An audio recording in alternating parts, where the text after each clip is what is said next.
O que há de verdade nessa história de que o Chelsea pode pagar até 100 milhões de reais para contratar Gabriel Menino? No vídeo de hoje do canal do Nicola te atualizo sobre essa história.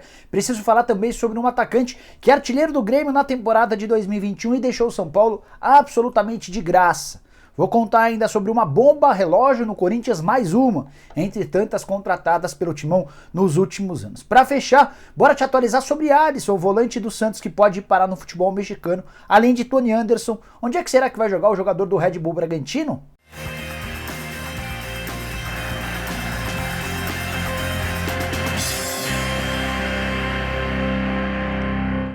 Fala aí pessoal, sou o Jorge Nicola, bem-vindos a mais um vídeo do canal, bem legal ter vocês por aqui. Antes de passar as informações, aqueles recados rápidos, velhos e importantes. Para deixar like no vídeo, para apertar o botão vermelho de inscreva-se, se inscreve aí, você dá uma força pro canal se inscrever e não custa nada para você.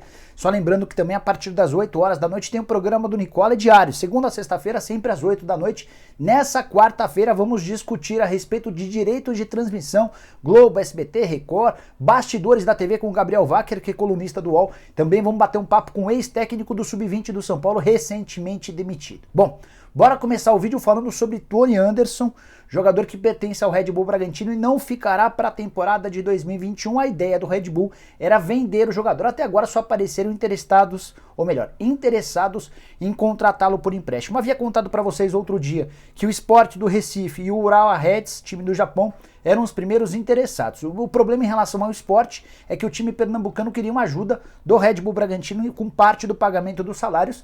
A ideia do Red Bull Bragantino não é pagar salário do Tony Anderson enquanto ele estiver emprestado. A ideia era vender, se não aparecer proposta de venda, que pelo menos apareça algum clube interessado em pegá-lo por empréstimo, assumindo 100% dos direitos econômicos.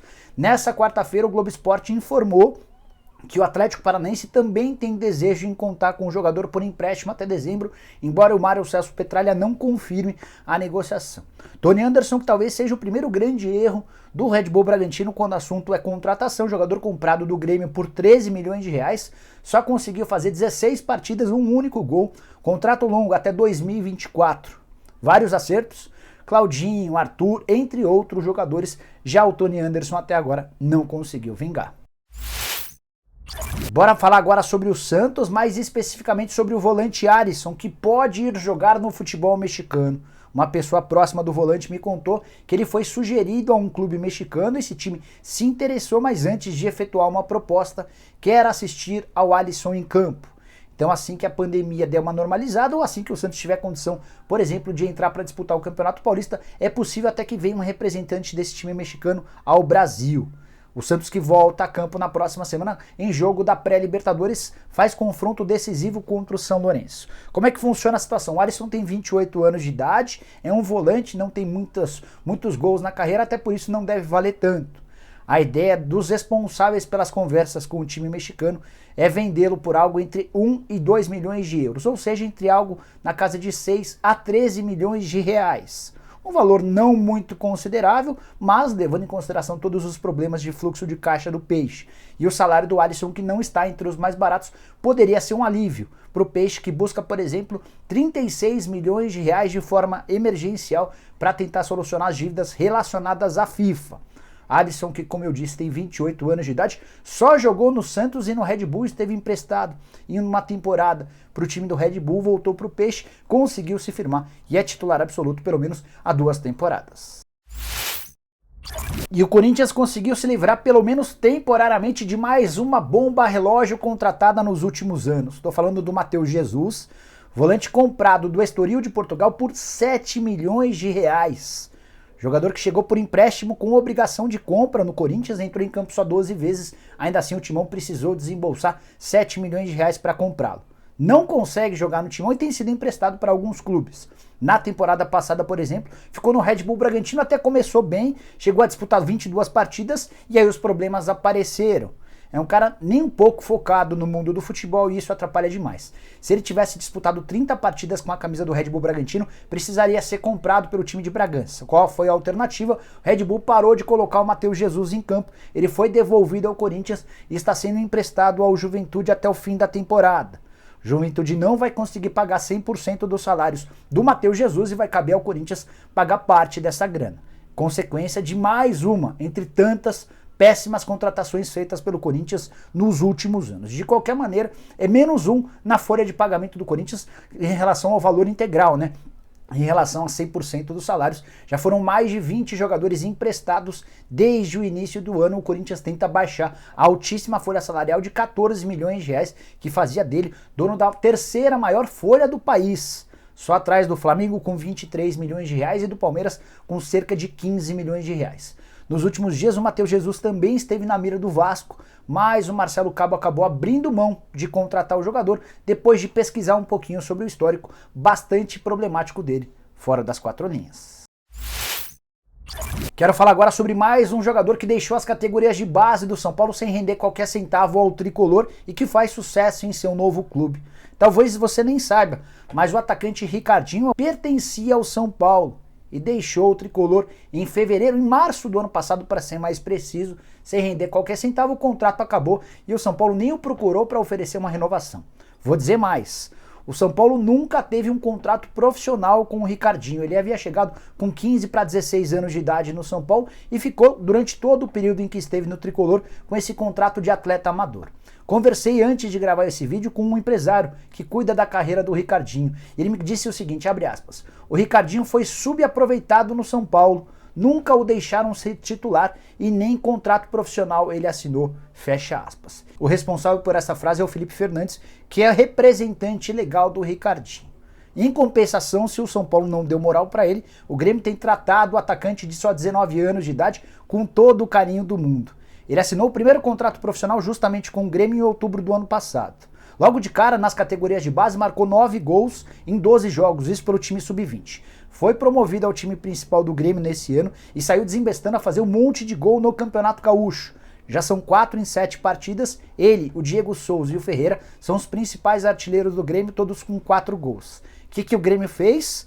Entendeu que tinha ali um jogador de bastante potencial, de bastante destaque e já prorrogou o contrato do Ricardinho, o contrato que terminaria em agosto de 2022 foi estendido até dezembro de 2024 e a multa rescisória passou a ser de 80 milhões de euros ou 528 milhões de reais.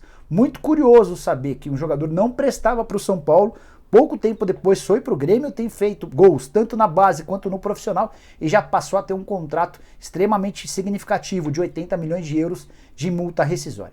O Grêmio tem 80% dos direitos econômicos, 20% pertencem ao próprio jogador, que passa por uma semana bem triste.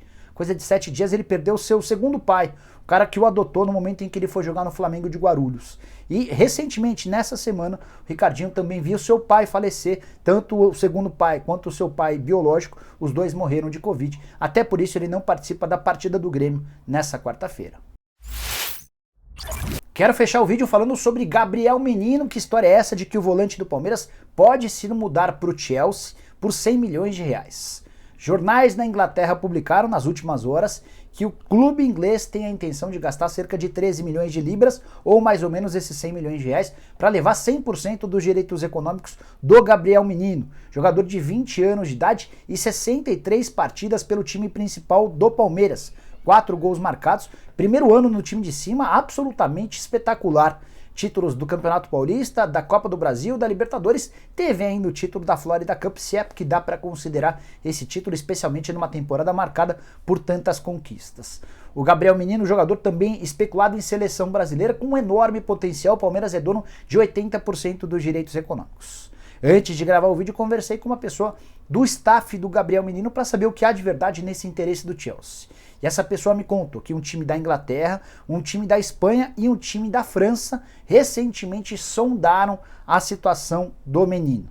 Nenhum deles efetuou proposta, mas aquele que demonstrou mais interesse, que chegou a abrir conversas até a respeito de cifras, foi o Chelsea. Repito, sem fazer proposta oficial, dando a entender que monitora a situação do jogador para apresentar uma eventual proposta na metade do ano, quando a janela por lá será aberta.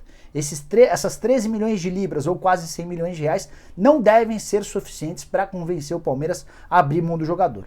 O Palmeiras especula ou aguarda por propostas na casa dos 120 milhões de reais, mas vai depender muito também das condições, do mercado, das propostas que possam aparecer pelo Gabriel Menino e por outros jogadores. Verdão vai precisar se desfazer de pelo menos um jogador revelado na base e que é titular do time principal nos próximos meses, até por causa de todas as perdas causadas pela pandemia. Só para arrematar, vale contar que o Palmeiras não vai aumentar sua proposta pelo Ademir, atacante que pertence ao América, a um impasse em relação aos clubes. O América quer mais, o Palmeiras não quer dar mais e a negociação está esfriando.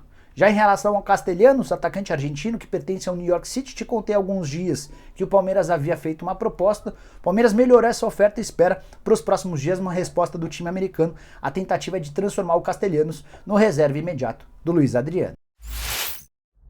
Bom, pessoal, eram todas essas as informações que eu queria dividir com vocês no vídeo de hoje do canal do Nicola. Espero que vocês tenham curtido o vídeo e deixem like por aqui. Quem ainda não se inscreveu no canal do Nicola, aperta esse botãozinho vermelho de inscreva-se. A gente se vê a partir das 8 da noite. Programa do Nicola aqui no YouTube, combinado? Até lá, tchau, tchau!